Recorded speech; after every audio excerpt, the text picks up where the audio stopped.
ನಮಸ್ಕಾರ ಸ್ನೇಹಿತರೆ, welcome back to one more video of Indian polity. So ನಾವು already fundamental rights ನ ಮುಗಿಸಿದ್ದೇವೆ ಅಂಡ್ ಆರ್ಟಿಕಲ್ 1 to 4 ನ ಕೂಡ ಮುಗಿಸಿದ್ದೇವೆ. ವಾಟ್ ಇಸ್ ಕಾನ್ಸ್ಟಿಟ್ಯೂಷನ್ ಕೂಡ ಮುಗಿಸಿದ್ದೇವೆ. I think by now you have foundation of the constitution. So ಇವತ್ತಿಂದ ನಾವು ಹೊಸ ಟಾಪಿಕ್ ನ ಸ್ಟಾರ್ಟ್ ಮಾಡ್ತಾ ಇದ್ದೇವೆ. That is directive principles of state policy. Article 36 ಇಂದ ಹಿಡಿದು ಆರ್ಟಿಕಲ್ 51 ವರೆಗೂ directive principles of state policy ಒಂದೇ ವಿಡಿಯೋದಲ್ಲಿ ಮುಗಿಸಾಕೋಣ. Okay, so first of all directive principles ಅಂದ್ರೆ ಏನಂತ ನಿಮ್ಗೆ ಗೊತ್ತಾಗಬೇಕು.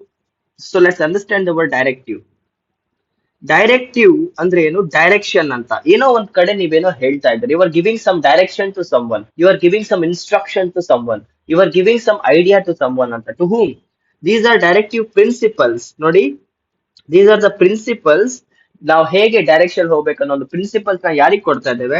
ಸ್ಟೇಟ್ ಗೆ ಕೊಡ್ತಾ ಇದ್ದೇವೆ. In simple, directive principles of state policies ಅಂದ್ರೆ whenever a state was to implement a policy, ಒಂದು ರಾಜ್ಯಕ್ಕೆ ಅಂದ್ರೆ ನಮ್ಮ ಸ್ಟೇಟ್ ಗೆ ಆರ್ಟಿಕಲ್ 12 ಅಲ್ಲಿ ಇರುವಂತ ಸ್ಟೇಟ್ ಗೆ ಯಾವ್ದಾದ್ರು ಒಂದು ಪಾಲಿಸಿನ ಇಂಪ್ಲಿಮೆಂಟ್ ಮಾಡ್ಬೇಕಂದ್ರೆ ಅದನ್ನ ಯಾವ ತರ ಮಾಡ್ಬೇಕಂತ ಡೈರೆಕ್ಷನ್ಸ್ ನ ಇಟ್ಕೊಡತ್ತೆ.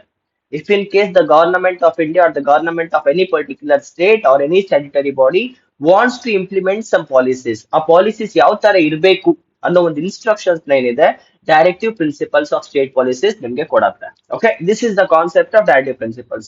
ಫಂಡಮೆಂಟಲ್ ರೈಟ್ಸ್ ಬಗ್ಗೆ ನಿಮ್ಗೆ ಗೊತ್ತಿರತ್ತೆ. ಫಂಡಮೆಂಟಲ್ ರೈಟ್ಸ್ ಫಂಡಮೆಂಟಲ್ ರೈಟ್ಸ್ ಏನಿದೆ, ಇದು ಪೊಲಿಟಿಕಲ್ ಜಸ್ಟಿಸ್ ನ ಎನ್ಕರೇಜ್ ಮಾಡುತ್ತೆ. ನಾನು ನಿಮ್ಗೆ ಹೇಳಿದ್ದೆ ಪೊಲಿಟಿಕಲ್ ಇನ್ ನೇಚರ್ ಅಂತ. ವೆರಸ್ DPSP ಇದೆ ಅಲ್ವಾ, directive principles of state policies, their goal, ಇವ್ರ ಏಮ್ ಏನಂದ್ರೆ ಸೋಷಿಯಲ್ ಅಂಡ್ ಎಕನಾಮಿಕ್ ಜಸ್ಟಿಸ್ ನ ಇದು ಅಪ್ಹೆಲ್ಡ್ ಮಾಡತ್ತೆ. ಇಷ್ಟೇ directive principles of state policies ಅಂದ್ರೆ. Whenever a state want to implement some policies, this particular articles will give the clarity or the direction by which they can implement them. ಆಯ್ತಾ? So coming to the main point, first ಅರ್ಥ ಮಾಡ್ಕೊಳ್ಳಿ. Article 36 ಏನಿದೆ, it gives the definition of the state. Definition of state ಅಂದ್ರೆ ಏನು ಅನ್ನೋ ಒಂದು definition ನ article 36 ಕೊಡುತ್ತೆ. Just like fundamental rights, article 12 ಅಲ್ಲಿ ಏನಿದೆಯೋ same to same copy paste, no change. Article 36 and article 12 both talk about the state. ಇದು ನಮ್ಗೆ ಇಂಪಾರ್ಟೆಂಟ್ ಅಲ್ಲ. ಆರ್ಟಿಕಲ್ 37 ಬಂದ್ರೆ, article 37 talks about DPSP are fundamental. ಇದು ಕೂಡ ಫಂಡಮೆಂಟಲ್. ಫಂಡಮೆಂಟಲ್ ಅಂದ್ರೆ ಏನು? ದಿ ಮೋಸ್ಟ್ ಇಂಪಾರ್ಟೆಂಟ್, ಮಿಸ್ ಆಗಬಾರ್ದು, ಇಂಪ್ಲಿಮೆಂಟ್ ಆಗ್ಲೇಬೇಕಂತ. ಫಾರ್ ಎಕ್ಸಾಂಪಲ್ ಫಂಡಮೆಂಟಲ್ ರೈಟ್ಸ್ ತಗೊಂಡ್ರೆ, these are the rights which are fundamental, the most basic rights ಅಂತ ಏನ್ ಹೇಳ್ತೇವೆ, ಪ್ರತಿಯೊಬ್ಬನಿಗೂ ಸಿಗ್ಬೇಕಾಗಿರುವಂತ ರೈಟ್ಸ್ ಏನ್ ಹೇಳ್ತೇವೆ, ಅದೇ ಪ್ರಿನ್ಸಿಪಲ್ ಅಲ್ಲಿ DPSP are also fundamental in nature ಅಂತ ಹೇಳುತ್ತೆ. These are fundamental in nature ಅಂದ್ರೆ government of India or government of state. In simple, article 36 ಅಲ್ಲಿ ಇರುವಂತ ಸ್ಟೇಟ್ ಮೀನಿಂಗ್ ಅಲ್ಲಿ ಬರೋ ಪ್ರತಿಯೊಂದು ಬಾಡಿ ಕೂಡ ಇದನ್ನ ಫಂಡಮೆಂಟಲ್ ಆಗಿ ಇಂಪ್ಲಿಮೆಂಟ್ ಮಾಡಬೇಕು. These are fundamental in what? Regarding the governance of the state. ನಮ್ಮ ರಾಜ್ಯನ, ನಮ್ಮ ಭಾರತನ ಆಳ್ಬೇಕಂದ್ರೆ ಈ ಪರ್ಟಿಕ್ಯುಲರ್ ಆರ್ಟಿಕಲ್ಸ್ ಇರುವಂತ ಪ್ರಾವಿಷನ್ಸ್ ನ ಯೂಸ್ ಮಾಡ್ಕೋಬೇಕು. But the problem is these are not enforceable by law.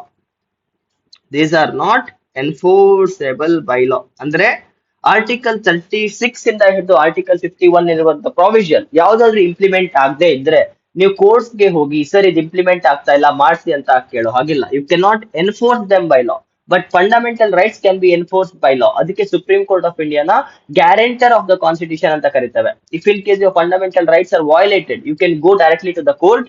But DPSP implement ಆಗದೆ ಇದ್ರೆ we don't have the authority to go to courts and enforce them by law.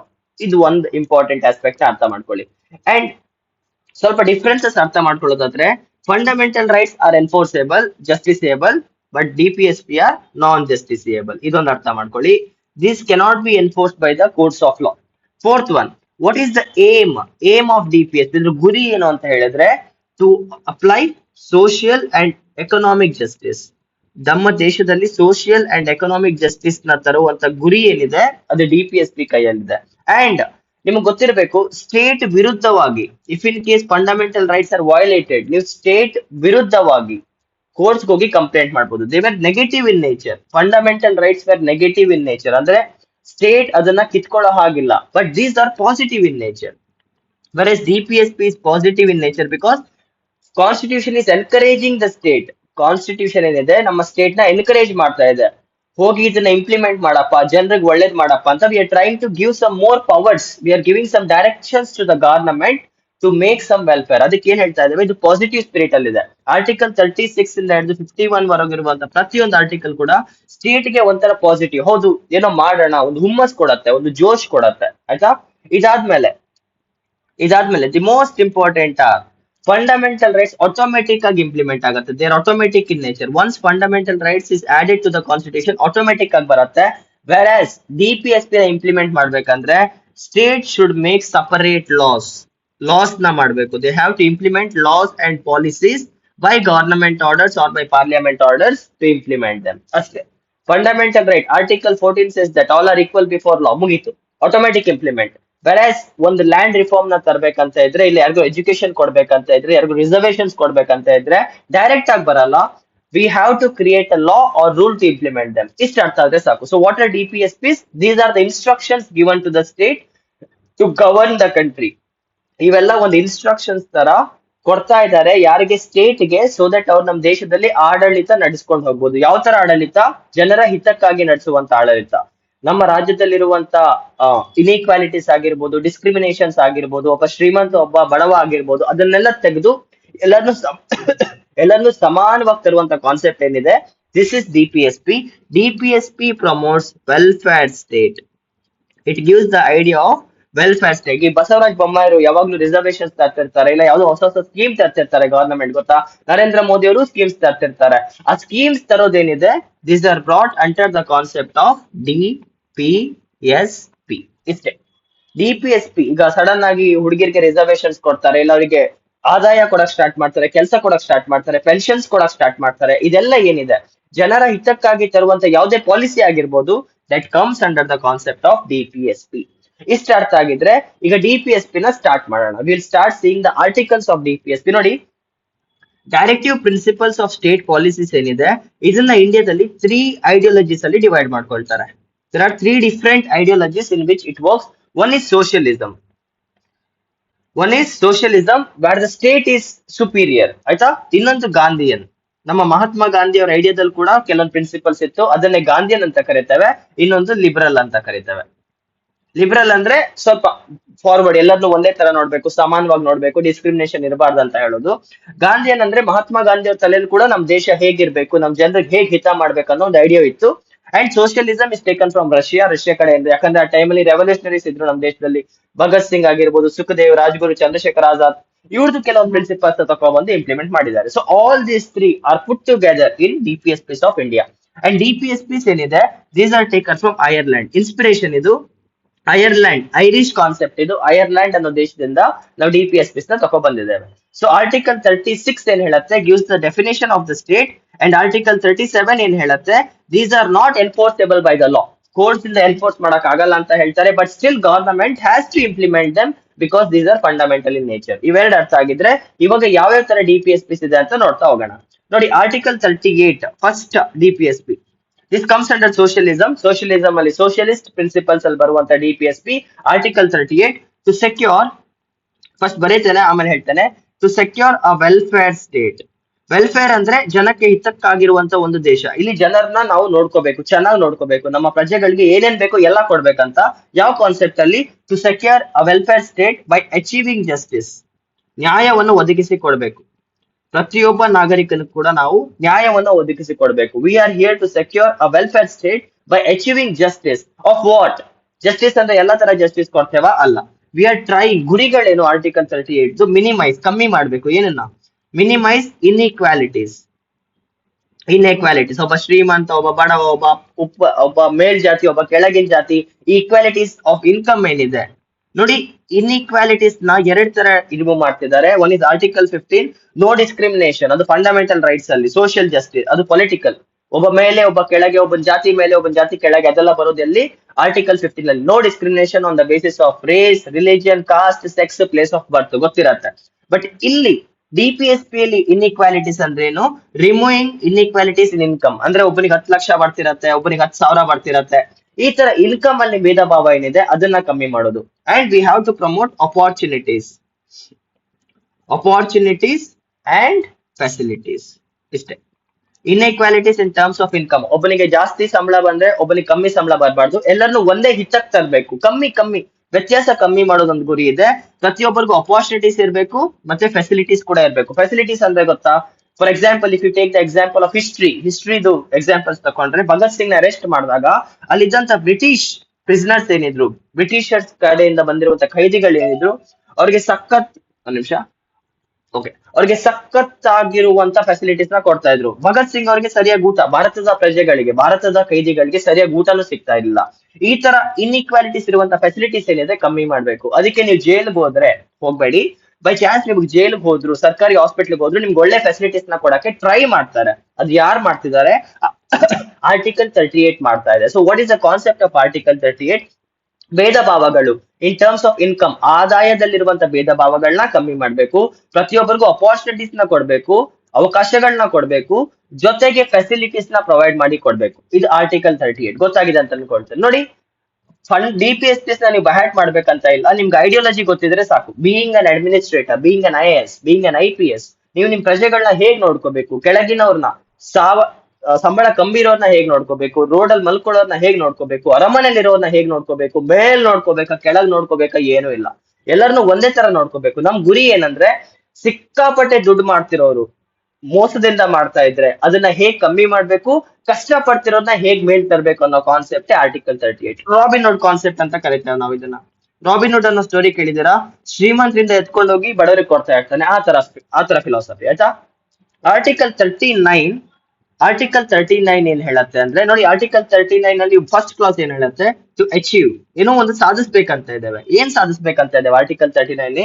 Adequate means of livelihood, ಅಂದ್ರೆ ಒಬ್ಬ ಮನುಷ್ಯನ್ಗೆ ಬದುಕೋಕ್ ಬೇಕಾಗಿರುವಂತ minimum ಸೌಕರ್ಯಗಳನ್ನ ಒದಗಿಸಿ ಕೊಡುವುದು. Adequate means of livelihood for all, ಎಲ್ಲರಿಗೂ ಬದುಕಕ್ಕೆ ಏನೇನ್ ವ್ಯವಸ್ಥೆ ಬೇಕೋ ಅದನ್ನ ನಾವು ಮಾಡ್ಕೊಡ್ತೇವೆ. ಕೆಲಸ ಬೇಕಾ ಅವ್ರಿಗೆ, ಹಾಸ್ಪಿಟಲ್ ಫೆಸಿಲಿಟೀಸ್ ಬೇಕಾ ಅವ್ರಿಗೆ, ಓದಕ್ಕೆ ಶಿಕ್ಷಣ ಬೇಕಾ, ಅದೆಲ್ಲ. ಆಮೇಲೆ ಯುಟಿಲೈಸ್ ರಿಸೋರ್ಸಸ್. ಸೆಕೆಂಡ್ ಏನ್ ಹೇಳತ್ತೆ? ಯುಟಿಲೈಸ್ ರಿಸೋರ್ಸಸ್ ಅಂದ್ರೆ ಏನು? ನಮ್ಮ ದೇಶದಲ್ಲಿರುವಂತ ದುಡ್ಡು ಆಗಿರ್ಬೋದು, ಅಥವಾ ನಮ್ಮ ದೇಶದಲ್ಲಿರೋ ಏನೇ ಆಗಿರ್ಬೋದು, anything should be used for common good of all.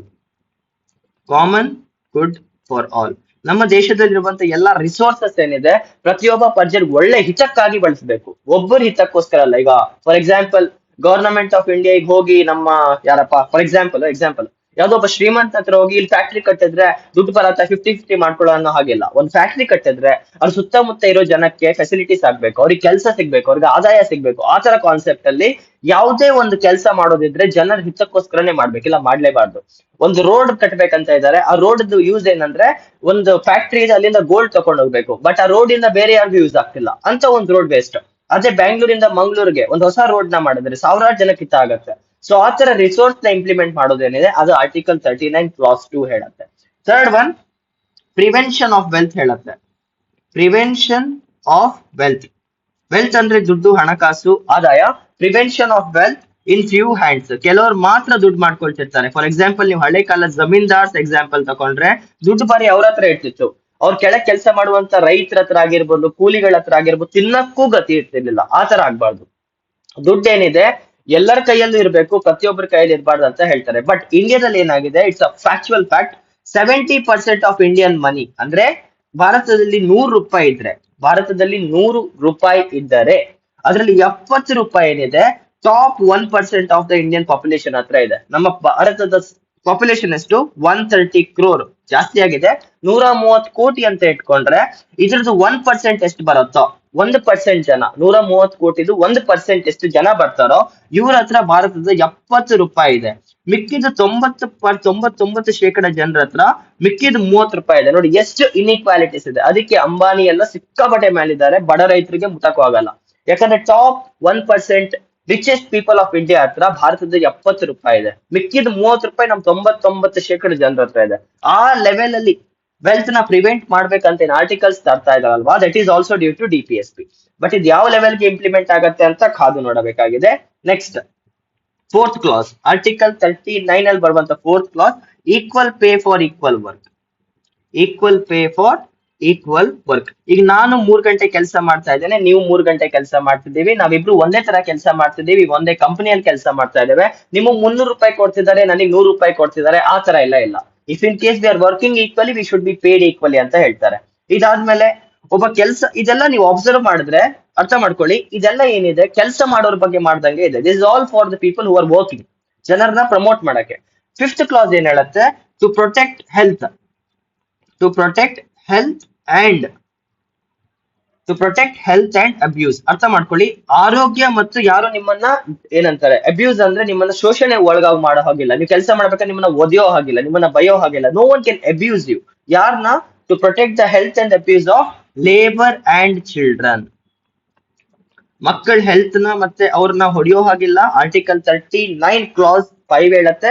ಜೊತೆಗೆ ನೀವು ಒಂದು ಕಂಪ್ನಿಯಲ್ಲಿ ಕೆಲಸ ಮಾಡ್ತಾ ಇದ್ರೆ ಅವರು ನಿಮ್ಮ ಆರೋಗ್ಯನ ಹಾಳು ಮಾಡೋ ಹಾಗಿಲ್ಲ, ನಿಮ್ಮ ಮೇಲೆ ಒತ್ತಡ ಸೃಷ್ಟಿಸೋ ಹಾಗಿಲ್ಲ, ನಿಮ್ಮನ್ನ ಅಬ್ಯೂಸ್ ಮಾಡೋ ಹಾಗಿಲ್ಲ, ನಿಮ್ಮನ್ನ ಶೋಷಣೆಗೆ ಒಳಗ್ ಮಾಡೋ ಹಾಗಿಲ್ಲ, ನಿಮ್ಮನ್ನ ಹೊಡೆಯೋ ಹಾಗಿಲ್ಲ, ನಿಮ್ಮನ್ನ ಬಯೋಕ್ ಆಗಿಲ್ಲ.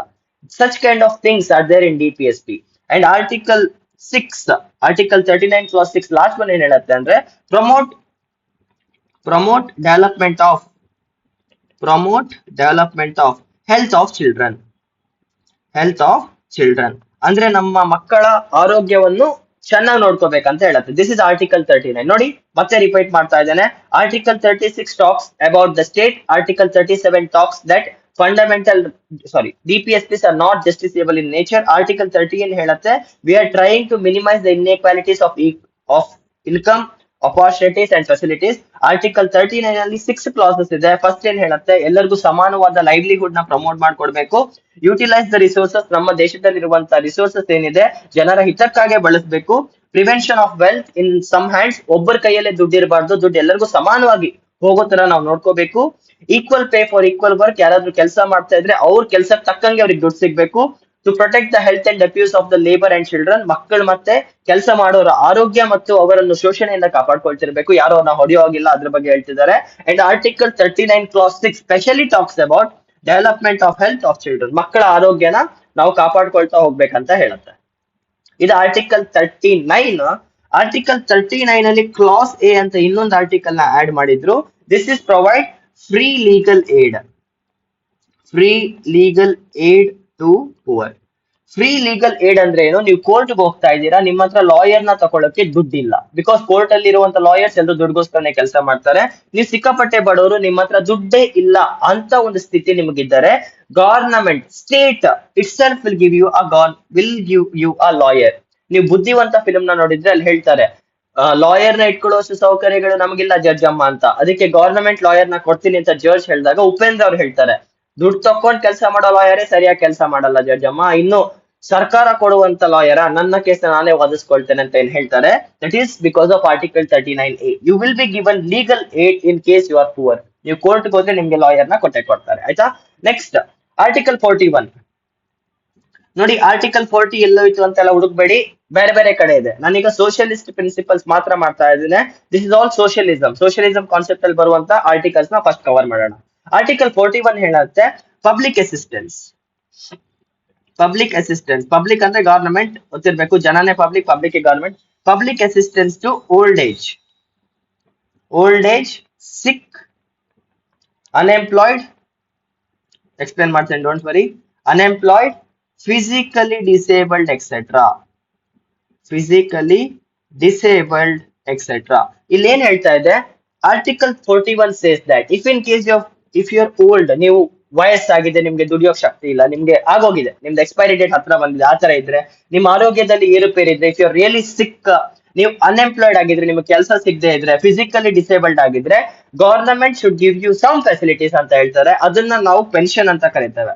The concept of pension is given to old age people ಅಲ್ವಾ. 60 ವರ್ಷ ಮೇಲಾದವರಿಗೆ ಗವರ್ನಮೆಂಟ್ ತಿಂಗಳಿಗೆ 3,000 ಕೊಡುತ್ತೆ, 4,000 ಕೊಡುತ್ತೆ ಅಂತ ಡಿಕ್ಲೇರ್ ಮಾಡ್ತಾರೆ. That comes under article 41. ಅಸಹಾಯಕರಿಗೆ ಸಹಾಯ ಮಾಡುವಂತ ಒಂದು ಸೌಕರ್ಯ. ಅನ್ಎಂಪ್ಲಾಯ್ಡ್ ಕೂಡ ಪೆನ್ಷನ್ಸ್ ಕೊಡದೇ ಇದ್ರು ಕೂಡ ಅವ್ರಿಗೆ ಸ್ವಲ್ಪ ಫೆಸಿಲಿಟೀಸ್ ನ ಕೊಡ್ತಾರೆ. ನಿಮ್ಗೆ ಗೊತ್ತಿರತ್ತೆ, ಗವರ್ನಮೆಂಟ್ ಆಫ್ ಇಂಡಿಯಾ ಟ್ರೈ ಮಾಡ್ತಾ ಇರತ್ತೆ. ಫಿಸಿಕಲಿ ಡಿಸೇಬಲ್ಡ್ ಗೆ ಚೇರ್ಸ್ ಕೊಡ್ತಾರೆ, ಅವ್ರಿಗೆ ಇರೋಕ್ ಮನೆ ಮಾಡಿಸ್ಕೊಡ್ತಾರೆ, ಗೊತ್ತಿದೆ ಅಲ್ಲ ನಿಮ್ಗೆ ಇದೆಲ್ಲ. ಅಂಡ್ ಆರೋಗ್ಯ ಕಮ್ಮಿ ಇರೋರಿಗೆ ಹಾಸ್ಪಿಟಲ್ ಅಲ್ಲಿ ಫೆಸಿಲಿಟೀಸ್ ಕೂಡ ಮಾಡ್ಕೊಡ್ತಾರೆ. So what is article 41?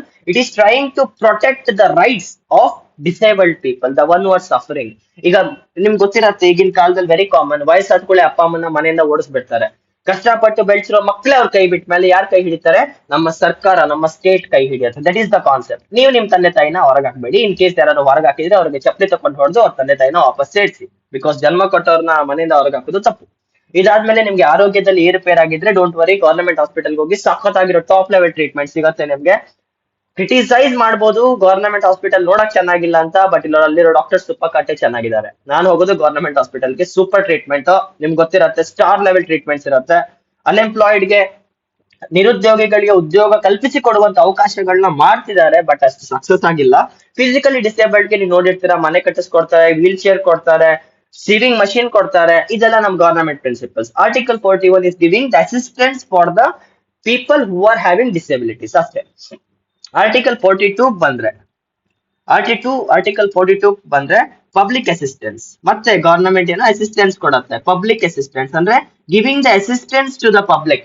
What type of public ಅಂತ ಗೊತ್ತಾಗಬೇಕು. ನೋಡಿ, ಪಬ್ಲಿಕ್ ಅಂದ್ರೆ ಜನ, ಎಲ್ಲರಿಗೂ ಕೊಡ್ತಾ ಇಲ್ಲ, ಯಾವ ತರ ಜನ ಕೊಡ್ತಾ ಇಲ್ಲಿ ಕೂಡ ನೋಡಿ, giving assistance to the public. ಯಾರಿಗೆ? ಡಿಸೇಬಲ್ ಆಗಿರೋರಿಗೆ, ಕೆಲಸ ಇಲ್ದಿದ್ದವ್ರಿಗೆ, ವಯಸ್ಸಾದವರಿಗೆ, ಹಾಗೂ ಆರೋಗ್ಯ ಸ್ಥಿತಿ ಗಂಭೀರ ಆಗಿರೋರಿಗೆ, ಮತ್ತೆ ಎಕ್ಸೆಟ್ರಾ ಅನ್ನೋ ಒಂದ್ ವರ್ಡ್ ಇದೆ, ಅವ್ರು ಯಾರನ್ನ ಬೇಕಾದ್ರೂ ತಗೋಬಹುದು.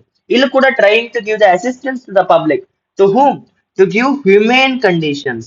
ಹ್ಯೂಮೇನ್ ಅಂದ್ರೆ ಮನುಷ್ಯರು ಕೆಲಸ ಮಾಡುವಂತ ಕಂಡೀಷನ್ಸ್, ಮನುಷ್ಯರು ಇರುವಂತ ಒಂದು ವಾತಾವರಣನ ಸೃಷ್ಟಿ ಮಾಡಿ ಕೊಡ್ಬೇಕು ಆಫ್ ವರ್ಕ್. ಮತ್ತೆ ಹೇಳ್ತಾ ಇದ್ದಾನೆ, article 42 is trying to give assistance to the public in regards to human conditions in work for people as well as maternity leave. ಅಂದರೆ ಮ್ಯಾಟರ್ನರಿ ಲೀವ್ ಅಂದರೆ ಗರ್ಭಿಣಿ ಸ್ತ್ರೀಗೆ ಕೆಲಸ ಮಾಡುವಾಗ ಒಳ್ಳೆ ಸೌಕರ್ಯಗಳನ್ನ ಮಾಡ್ಕೊಡ್ಬೇಕು ಒಂದ್ ಕಡೆ, ಹಾಗೂ ಅವರು ಗರ್ಭಸ್ಥಿತಿಯಲ್ಲಿ ಇರ್ಬೇಕಾದ್ರೆ ಅವರಿಗೆ ಮೆಟರ್ನರಿ ಲೀವ್ಸ್ ಅಂದ್ರೆ ಮಗು ಜನ್ಮಿಸೋ ಸಮಯದಲ್ಲಿ ತಾಯಿ ಕೆಲಸ ಮಾಡಕ್ ಆಗಲ್ಲ, ಆ ಟೈಮಲ್ಲಿ ಅವ್ರಿಗೆ ರಜೆಗಳನ್ನ ಘೋಷಿಸಬೇಕು ಅನ್ನೋ ಕಾನ್ಸೆಪ್ಟ್. ಮೆಟರ್ನರಿ ಲೀವ್ ಏನಿದೆ, that is given by DPSP under article 42. ಕೆಲವೊಂದು ಬೈ ಚಾನ್ಸ್ ಕೆಲವೊಂದು ಕಂಪನೀಸ್ ಇದನ್ನ ಕೊಡದೇ ಇರಬಹುದು, ಕೊಡಲ್ಲ. ಕೆಲವ್ರು ಇರ್ತಾರೆ, ಬಂದು ಕೆಲಸ ಮಾಡಮ್ಮ, ನಿಂಗೆ ಇನ್ನು 7 ತಿಂಗಳು 8 ತಿಂಗಳು ಅಂತ ಡವ್ ಮಾಡ್ತಾರೆ. ಆ ಟೈಮಲ್ಲಿ ತಾಯಿ ಕೋರ್ಟ್ಗೆ ಹೋಗಿ ಕೇಳಿದ್ರೆ, ಸರ್ ನನಗೆ ಕೆಲಸ ಮಾಡು ಅಂತ ಹೇಳ್ತೇನೆ, ನನ್ನ ಹೊಟ್ಟೆಲ್ ಮಗು ಇದೆ, ಹೇಗ್ ಕೆಲಸ ಮಾಡ್ಲಿ ಅಂತ ಇದ್ರೆ, such kind of thing cannot be questioned in the court because article DPSPs are not enforceable by the law. ಈ ತರ ಒಂದು ತೊಂದರೆಗಳು ಇವೆ. But article 42 tries to give some assistance for the welfare of the people, welfare of the women who are having maternity leaves. ಆಯ್ತಾ? Article 43 ಬಂದ್ರೆ ನೋಡಿ, DPSP ಬಗ್ಗೆ ಮಾತಾಡ್ತಾ ಹೋದ್ರೆ ಸಿಕ್ಕಾಪಟ್ಟೆ ಮಾತಾಡ್ತೇನೆ, ಬಟ್ ನನ್ನ ಹತ್ರ ಟೈಮ್ ಇಲ್ಲ, ಮೆಲ್ಲಗೆ ಹೋಗೋಣ. Ensure decent standards. ensure decent standards of living and provide social cultural opportunities for workers. ಅಂದ್ರೆ ಕೆಲಸ ಮಾಡುವಂತವರಿಗೆ ಸರಿಯಾಗಿ ಕೆಲಸ ಮಾಡೋಕ್ಕೋಸ್ಕರ ಏನೇನ್ ಸ್ಟ್ಯಾಂಡರ್ಡ್ಸ್ ಬೇಕೋ ಆ ಲಿವಿಂಗ್ಸ್ ನ ಪ್ರೊವೈಡ್ ಮಾಡ್ಕೊಡ್ಬೇಕು. Social cultural opportunities for workers ಅಷ್ಟೇ. ಇದನ್ನೇನ್ ಎಕ್ಸ್ಪ್ಲೇನ್ ಮಾಡ್ಬೇಕಂತ ಇಲ್ಲ, ಇದು ನಂಗೂ ಅಷ್ಟು ಲೆವೆಲ್ ಅಲ್ಲಿ ಎಕ್ಸ್ಪ್ಲೇನ್ ಮಾಡಕ್ ಬರಲ್ಲ. We are trying to give some standards for the workers ಅಂತ ಇಟ್ಕೊಂಡು ಬಿಟ್ಬಿಡಿ, ಆಯ್ತಾ? ಇದನ್ನ ಎಕ್ಸ್ಪ್ಲೇನ್ ಮಾಡ್ಬೇಕಂದ್ರೆ ನಾನು ಸಿಕ್ಕಾಪಟ್ಟೆ ಡೆಪ್ತಿಗೆ ಹೋಗ್ಬೇಕು, ಬೇಡ, ತಲೆ ಕೆಟ್ಟೋಗತ್ತೆ. First but important is article 43A. Article 43A ಏನ್ ಹೇಳತ್ತಂದ್ರೆ, ಪಾರ್ಟಿಸಿಪೇಷನ್ ಆಫ್ ವರ್ಕರ್ಸ್, ನೌಕರರು, okay, participation of workers in the management of industries. ಅಂದ್ರೆ ಇಂಡಸ್ಟ್ರೀಸ್ ಏನಿದೆ ಅದ್ರ ಒಳಗೆ ಮ್ಯಾನೇಜ್ಮೆಂಟ್ ಲೆವೆಲ್ ಅಪಾರ್ಚುನಿಟೀಸ್ ಅಲ್ಲಿ ಅಲ್ಲಿರುವಂತ ವರ್ಕರ್ಸ್ಗೆ ಕೆಲಸ ಮಾಡಿ ಕೊಡ್ಬೇಕಂತ ಹೇಳ್ತಾರೆ ಅಷ್ಟೇ. ಅಂದ್ರೆ ಕೂಲಿ ಮಾಡ್ತಿರೋ ಕೂಲಿಯಾಗೆ ಇರಬಾರ್ದು, ಹೈಯರ್ ಪೊಸಿಷನ್ಸ್ ಗೆ ಹೋಗ್ಬೇಕು ಅನ್ನೋ ಕಾನ್ಸೆಪ್ಟ್ ಅಲ್ಲಿ ತಂದಂತದ್ದು. ಇದು ಕಂಪನಿ ಮಾಲೀಕರ ಮೇಲೆ ಡಿಪೆಂಡ್ ಆಗುತ್ತೆ, ಪ್ಯೂರ್ಲಿ ಎಲ್ಲರಿಗೂ ಕೊಡಲ್ಲ. ಅವ್ರಿಗೆ ಯಾರ್ಯಾರು ಇಷ್ಟನೋ ಅಂತರಿಗೆ ಕೊಡ್ತಾ ಹೋಗ್ತಾರೆ. But the workers are having an opportunity, are having a right to work in the higher level of management. CEO ಆಗಿರ್ಬೋದು ನೋಡಿ, ಒಂದು ಕಂಪನಿ CEO ನೇ ತಗೊಳ್ಳಿ, ಅವ್ರು ಕೂಡ ಆ ಕಂಪನಿಯಲ್ಲಿ ಕೆಲಸ ಮಾಡೋ ಒಬ್ಬ ನೌಕರನೇ. Even if you take the example of your team lead, even if you take the example of yourself, ನೀವು ಕೆಲಸ ಮಾಡ್ತಾ ಇದ್ರೆ ನಿಮ್ಮ ಕಂಪನಿಯಲ್ಲಿ ನೀವು ನೌಕರರ ಮಾತ್ರ.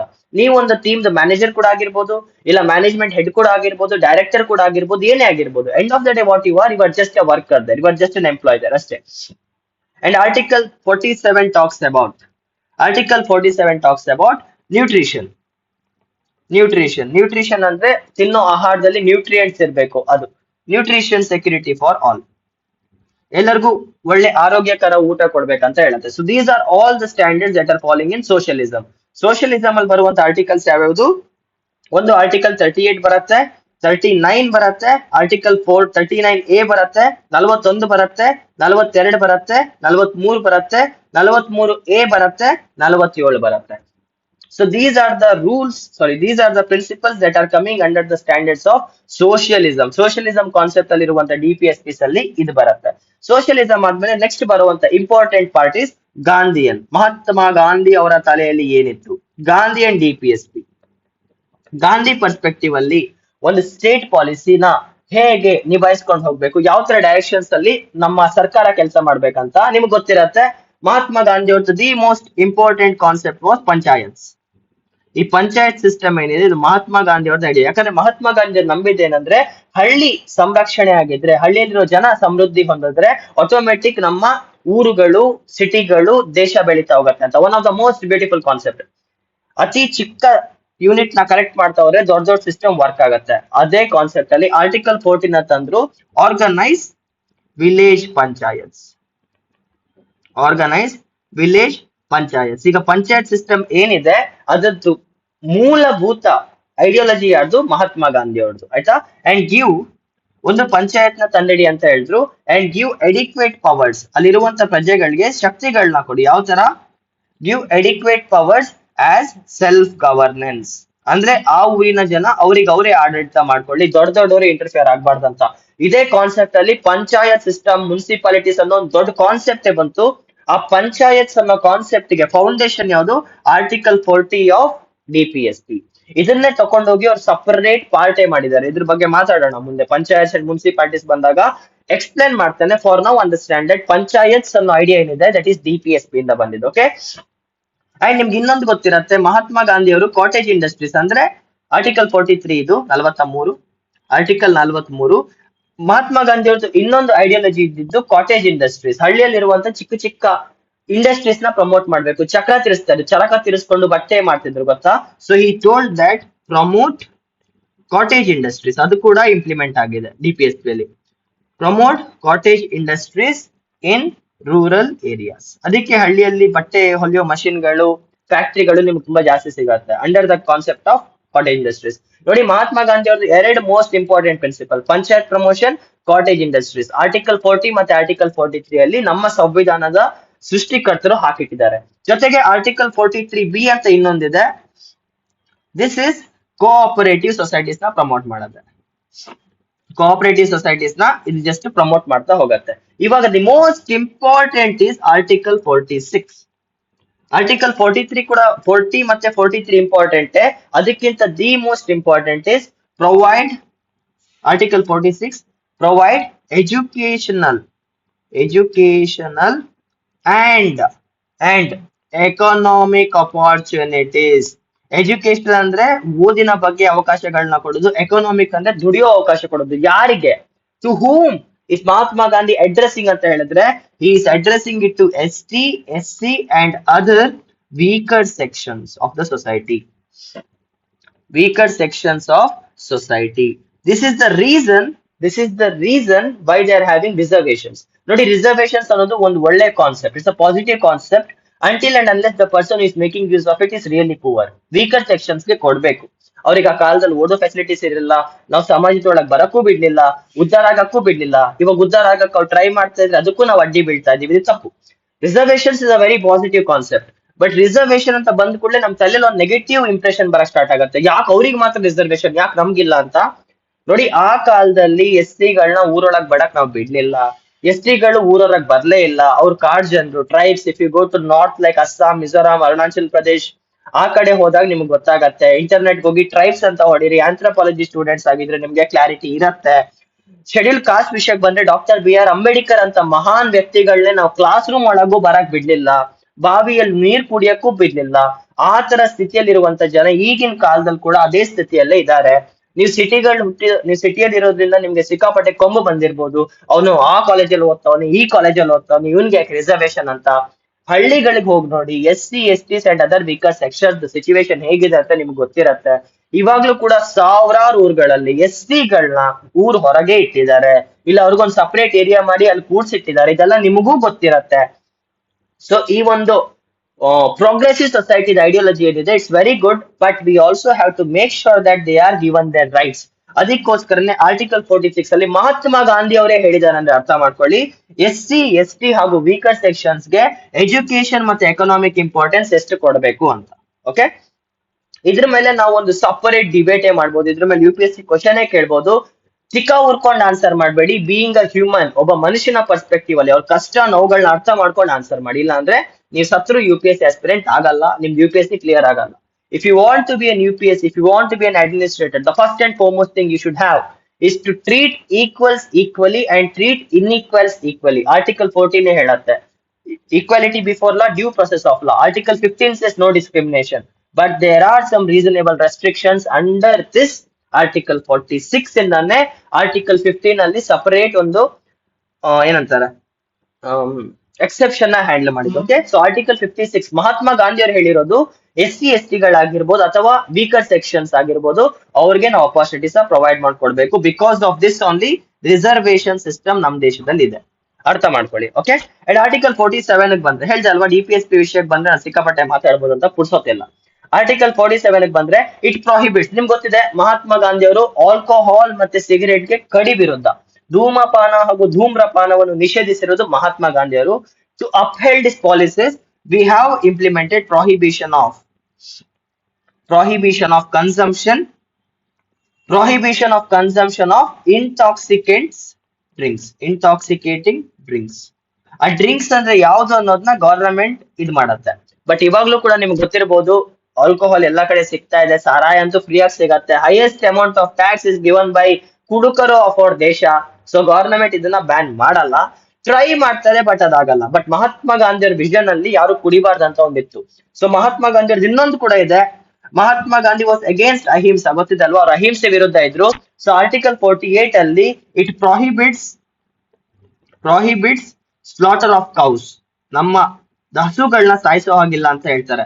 ಸ್ಲಾಟರಿಂಗ್ ಆಫ್ ಕೌಸ್ ಮತ್ತೆ ಕಾಫ್ಸ್ ಅಂದ್ರೆ ಹಸುವಿನ ಮರಿಗಳು, ಅಂಡ್ ಅದರ್ ಮಿಲ್ಚ್ ಅಂದ್ರೆ ಮಿಲ್ಕ್ ಪ್ರೊಡ್ಯೂಸ್ ಮಾಡುವಂತ animals, other milch and broad breeds of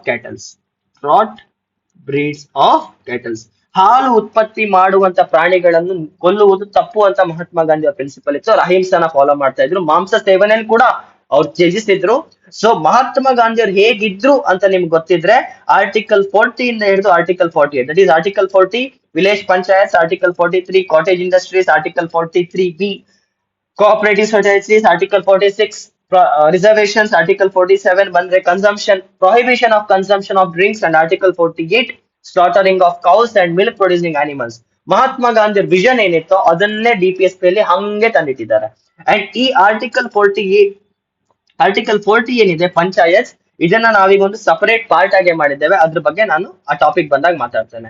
so we are done with socialist principles, we are also done with communist principles, and next ಬರೋದು liberal principles. All are equal. liberal principles ನೋಡಿ, ವಿಡಿಯೋನ ಒಂದೇ ಟೇಕಲ್ ಮಾಡ್ತಾ ಇದ್ದಾನೆ, ಯಾಕಂದ್ರೆ ತುಂಡು ಮಾಡಿದ್ರೆ ನಿಮ್ಗೂ ಓದಕ್ಕೆ ಇಂಟ್ರೆಸ್ಟ್ ಇರಲ್ಲ, ನನಗೂ ಪದೇ ಅದನ್ನೇ ಓದ್ತಿರ್ಬೇಕಾಗತ್ತೆ. ಕಷ್ಟ ಸುಖ ಆದ್ರೂ ಪರವಾಗಿಲ್ಲ ಮುಗಿಸೇ ಬಿಡ್ತಾನೆ. ಸುಸ್ತಾಗ್ತಿದೆ, ಎದೆ ನೋವ್ತಾ ಇದೆ ನಂಗೆ ಆಲ್ರೆಡಿ, ಬಟ್ ನಾನು ಇದು ಮುಗಿಸ್ಲೇಬೇಕು. ಸೊ ಬನ್ನಿ ಮುಂದೆ ಹೋಗೋಣ. Article 44 ನೋಡಿ, ಇದು ಆರ್ಟಿಕಲ್ಸ್ ಆರ್ಗನೈಸಿಗೆಲ್ಲ ಮಿಕ್ಸ್ ಆಗಿ ಮಾಡಿದ್ದಾರೆ. That is because the division is based on the ideologies. ನೀವು ಇದನ್ನ ಒಂದು ಶೀಟ್ ಅಲ್ಲಿ top to bottom Article 56 Article 35 Article 36 ಇಂದ 51 ವರ್ಗು ಲೈನ್ ಆಗಿ ಬರ್ಕೊ ಬನ್ನಿ ಒಂದು ಶೀಟ್ ಅಲ್ಲಿ ಸಪರೇಟ್ ಆಗಿ, ಆಯ್ತಾ. ಇವಾಗ ನಾನು ಐಡಿಯಾಲಜೀಸ್ ಬೇಸಿಸ್ ಅಲ್ಲಿ ಡಿವೈಡ್ ಮಾಡ್ತಾ ಇದ್ದೇನೆ. Article 44 talks about uniform civil code. Uniform civil code ಅಂದ್ರೆ ಏನಂತ ಗೊತ್ತಾ? ನೋಡಿ, ಮುಸ್ಲಿಂ ಧರ್ಮದಲ್ಲಿರುವಂತ ಶಿಕ್ಷೆಗಳ ಪ್ರಕಾರ ಸುಪ್ರೀಂ ಕೋರ್ಟ್ ಆಗ್ಲಿ ಹೈಕೋರ್ಟ್ ಆಗ್ಲಿ ತೀರ್ಪು ಕೊಡತ್ತೆ. ನಮ್ಗೆ ಹಿಂದೂ ಪುರಾಣದ ಪ್ರಕಾರ ತೀರ್ಪು ಕೊಡತ್ತೆ. ಕೆಲವ್ರಿಗೆ ಕ್ರಿಶ್ಚಿಯನ್ ಪ್ರಿನ್ಸಿಪಲ್ಸ್ ಪ್ರಕಾರ ತೀರ್ಪು ಕೊಡತ್ತೆ. ಆ ತರ ಆಗ್ಬಾರ್ದು, ಪ್ರತಿಯೊಬ್ಬರಿಗೂ ಒಂದೇ ತರ ಶಿಕ್ಷೆ ಇರ್ಬೇಕು ಅನ್ನೋದೇ ಯೂನಿಫಾರ್ಮ್ ಸಿವಿಲ್ ಕೋಡ್. ಡೈವರ್ಸ್ ತಗೊಳ್ಳೋ ವಿಷಯಕ್ಕೆ ಬಂದ್ರೆ ಮೊದಲು ಟ್ರಿಪಲ್ ತಲಾಕ್ ಅಂತ ಇದ್ದು, ಅದೇ ಇಸ್ಲಾಂ ಕಮ್ಯುನಿಟಿಲಿ ತಲಾಕ್ ಅಂದ್ರೆ ಡೈವರ್ಸ್ ಆಗೋಗತ್ತೆ. ಹಿಂದೂಯಿಸಂ ಅಲ್ಲಿ ಆತರ ಇಲ್ಲ, ಕ್ರಿಶ್ಚಿಯನಿಸಂ ಅಲ್ಲಿ ಆತರ ಇಲ್ಲ. ಸೊ ಎಲ್ಲರಿಗೂ ಒಂದೇ ಕಾನ್ಸೆಪ್ಟ್ ಅಲ್ಲಿ ತರಬೇಕು ಅನ್ನೋದಕ್ಕೆ Article 44 talks about uniform civil code. Narendra Modi government ಅವರು ಇದನ್ನ ಇಂಪ್ಲಿಮೆಂಟ್ ಮಾಡಕ್ಕೆ ಟ್ರೈ ಮಾಡ್ತಾ ಇದ್ದಾರೆ. ಕರೆಂಟ್ ಅಫೇರ್ಸ್ ಅಲ್ಲಿ ಕೂಡ ವೆರಿ ಇಂಪಾರ್ಟೆಂಟ್. ಸೊ ಇದ್ರ ಬಗ್ಗೆ ಸ್ವಲ್ಪ ಐಡಿಯಾಲಜಿ ಇಟ್ಕೊಂಡಿರಿ. ಓಕೆ, Article 45 Article 45 ಏನ್ ಹೇಳುತ್ತೆ? Provide provide early education. ನೋಡಿ, provide early education and care. early education ಅಂದ್ರೆ ಚಿಕ್ಕ ಮಕ್ಕಳಿಗೆ ವಿದ್ಯಾಭ್ಯಾಸ ಮಾಡಿಸೋದು, early care ಅಂದ್ರೆ ಶಿಶುಗಳಿಗೆ ಆರೋಗ್ಯ ನೋಡ್ಕೊಳ್ಳೋದು. For children provide health care and education for children up to below 6 years ಅಂತ ಹೇಳ್ತಿದೆ. ಬಿಲೋ 6 years, 6 ವರ್ಷಕ್ಕಿಂತ ಕಮ್ಮಿ ಇರುವಂತ ಮಕ್ಕಳಿಗೆ, 6 ವರ್ಷಕ್ಕಿಂತ ಕಮ್ಮಿ ಇರುವಂತ ಮಕ್ಕಳಿಗೆ ಆರೋಗ್ಯ ಹಾಗೂ ಹಾಗೂ ವಿದ್ಯಾಭ್ಯಾಸದ ಸೌಕರ್ಯಗಳನ್ನು ಒದಗಿಸಿ ಕೊಡುವುದು. ಇದಕ್ಕೆ ಬೆಸ್ಟ್ ಎಕ್ಸಾಂಪಲ್ ಅಂಗನವಾಡೀಸ್ ಅಂತ ಮಾಡಿದಾರಲ್ವಾ, ಅಂಗನವಾಡಿಗಳು, ಅದು ಇದೇ ಪ್ರಿನ್ಸಿಪಲ್ ಅಲ್ಲಿ ಬಂದಿರುವಂತದ್ದು. ನೀವು ಪೋಲಿಯೋ ಲಸಿಕೆಗಳನ್ನ ತಕೊಂಡ್ರು, ಹುಟ್ಟಿರೋ ಮಕ್ಕಳಿಗೆ ಇಂಜೆಕ್ಷನ್ಸ್ ನ ತಕೊಂಡ್ರು, ₹1 ಖರ್ಚಾಗಲ್ಲ. ಯಾಕಂದ್ರೆ ಗವರ್ನಮೆಂಟ್ ಆಫ್ ಇಂಡಿಯಾ ಮಾಡಿ ಕೊಡತ್ತೆ, ಇದನ್ನ BPL ಕಾರ್ಡ್ ಇರುವಂತವರಿಗೆ ಮಾಡಿ ಕೊಡತ್ತೆ. ಪೋಲಿಯೋ ಲಸಿಕೆ ಕೂಡ ದುಡ್ಡು ತಗೊಳ್ಳಲ್ಲ. ಯಾಕೆ? 6 ವರ್ಷಕ್ಕಿಂತ ಕಮ್ಮಿ ಇರುವಂತ ಮಕ್ಕಳಿಗೆ ವಿದ್ಯಾಭ್ಯಾಸ ಹಾಗೂ ಆರೋಗ್ಯ ಸಂರಕ್ಷಣೆಯನ್ನು ಸರ್ಕಾರ ಅಂದ್ರೆ ಸ್ಟೇಟ್ ಮಾಡಿ ಕೊಡತ್ತೆ. 6ರಿಂದ 14 ವರ್ಷದ ಮಕ್ಕಳಿಗೆ ಆರ್ಟಿಕಲ್ 21 ಕ್ಲಾಸ್ ಎ ಅಲ್ಲಿ ಎಜುಕೇಶನ್ ಮತ್ತೆ ಹೆಲ್ತ್ ನ ಪ್ರೊವೈಡ್ ಮಾಡುತ್ತೆ. ಇದು ಫಂಡಮೆಂಟಲ್ ರೈಟ್ಸ್ ಅಲ್ಲಿ ಇದೆ, ಇದು ಫಂಡಮೆಂಟಲ್ ಡ್ಯೂಟೀಸ್ ಅಲ್ಲಿ ಇದೆ. ಇದು ಫಂಡಮೆಂಟಲ್ ಡ್ಯೂಟೀಸ್ ಅಲ್ಲಿ ಯಾಕಿದೆ, ರೈಟ್ಸ್ ಅಲ್ಲಿ ಯಾಕಿಲ್ಲ ಅಂತ ಹೇಳಿದ್ರೆ, ಎಲ್ಲಾ ಮಕ್ಕಳಿಗೂ ಕೂಡ ಇಂಥ ಸೌಕರ್ಯಗಳನ್ನ ಮಾಡ್ಕೊಡಕ್ಕೆ ಸಿಕ್ಕಾಪಟ್ಟೆ ದುಡ್ಡು ಖರ್ಚಾಗತ್ತೆ. ಸ್ವಾತಂತ್ರ್ಯ ಬಂದಿದ್ದ ಆ ಸಮಯದಲ್ಲಿ ನಮ್ಮ ಹತ್ರ ಅಷ್ಟು ದುಡ್ಡು ಇರ್ಲಿಲ್ಲ. ಸೊ ಅದಕ್ಕೆ DPSP ನ ನಾನ್ ಎನ್ಫೋರ್ಸಿಬಲ್ ಇನ್ ಲಾ ಮಾಡಿದ್ದಾರೆ. ಎನ್ಫೋರ್ಸ್ ಮಾಡಿದ್ರೆ, ನೀವು ಕೋರ್ಟ್ಸ್ ಹೋಗಿ ಸರ್ ನಮ್ಗೆ ಆರೋಗ್ಯ ಸಿಗ್ತಿಲ್ಲ, ಸರ್ ನಮ್ಮ ಊರಲ್ಲಿ ಹಾಸ್ಪಿಟಲ್ ಇಲ್ಲ, ಸರ್ ನಮ್ಮ ಊರಲ್ಲಿ ರೋಡ್ ಇಲ್ಲ ಅಂತ ಹೇಳ್ತಾ ಹೋದ್ರೆ ಕಟ್ಸಕ್ಕೆ ಗವರ್ನಮೆಂಟ್ ಸಾಲ ಮಾಡ್ಬೇಕಾಗತ್ತೆ. ಅದಕ್ಕೆ DPSPs are not enforceable because we lack money. ಯಾವಾಗ ನಮ್ ದೇಶ ಶ್ರೀಮಂತ ಆಗ್ತಾ ಹೋಗುತ್ತೆ ಇದನ್ನೆಲ್ಲ ಕಂಪಲ್ಸರಿ ಮಾಡ್ತಾರೆ. ಆದ್ರೆ ಇವಾಗಿನ ಸಿಚುವೇಶನ್ ಅಲ್ಲಿ ನಾವ್ ಇದನ್ನ ಕಂಪಲ್ಸರಿ ಮಾಡಕ್ ಆಗಲ್ಲ, because we are a poor country. Poor ಅಂದ್ರೆ we are middle growing country. Highest 3rd 4th largest economy ಅಂತ ಕರೆದ್ರು ಕೂಡ ಪರ್ ಕ್ಯಾಪಿಟಲ್ ಇನ್ಕಮ್ ವಿಷಯಕ್ಕೆ ಬಂದ್ರೆ ಒಬ್ಬೊಬ್ರ ಹತ್ರ 3,000 4,000 ಆದ್ರೆ ಅಷ್ಟೇ ಇರೋದು. So we have to be sure, ನಮ್ಮ ಹತ್ರ ಅಷ್ಟು ದುಡ್ಡು ಇಲ್ಲ. ಅದಕ್ಕೆ DPSPs ನ ಎನ್ಫೋರ್ಸ್ ಮಾಡೋ ಹಾಗಿಲ್ಲ. ಅದಕ್ಕೆ ಆರ್ಟಿಕಲ್ 45 ಅಲ್ಲಿ ಮಕ್ಕಳಿಗೆ 6 ವರ್ಷಕ್ಕಿಂತ ಕಮ್ಮಿ ಇರೋ ಮಕ್ಕಳಿಗೆ ಆರೋಗ್ಯ ಹಾಗೂ ಎಜುಕೇಶನ್ ಅನ್ನೋ ಕಾನ್ಸೆಪ್ಟ್ DPSP ಅಲ್ಲಿ ಬರುತ್ತೆ. ಬಟ್ 6ರಿಂದ 14 ವರ್ಷದ ಮಕ್ಕಳಿಗೆ ಯಾಕೆ ಕಂಪಲ್ಸರಿ ಎಜುಕೇಶನ್ ಅಂತ ಬಂದ್ರೆ, these people will become the future citizens. ಇಂದಿನ ಮಕ್ಕಳೇ ಮುಂದಿನ ನಾಗರಿಕರು ಅಂತ ಏನ್ ನೀವು ಸ್ಟೇಟ್ಮೆಂಟ್ ಓದ್ತಿರಲ್ಲ, ಅದಕ್ಕೋಸ್ಕರ ನಮ್ಮ ದೇಶದ ಭವಿಷ್ಯ ಉಜ್ವಲವಾಗಿರೋಕ್ಕೋಸ್ಕರ ಖರ್ಚಾದ್ರೂ ಪರವಾಗಿಲ್ಲ ಅಂತ 6ರಿಂದ 14 ವರ್ಷದ ಮಕ್ಕಳಿಗೆ ಕಂಪಲ್ಸರಿ ಎಜುಕೇಶನ್ ಪ್ರೊವೈಡ್ ಮಾಡಿ ಕೊಡುತ್ತೆ. ಅರ್ಥ ಆಗ್ತಿದೆ ಅಲ್ವಾ? ಒಂದ್ ನಿಮಿಷ. Okay, continuation.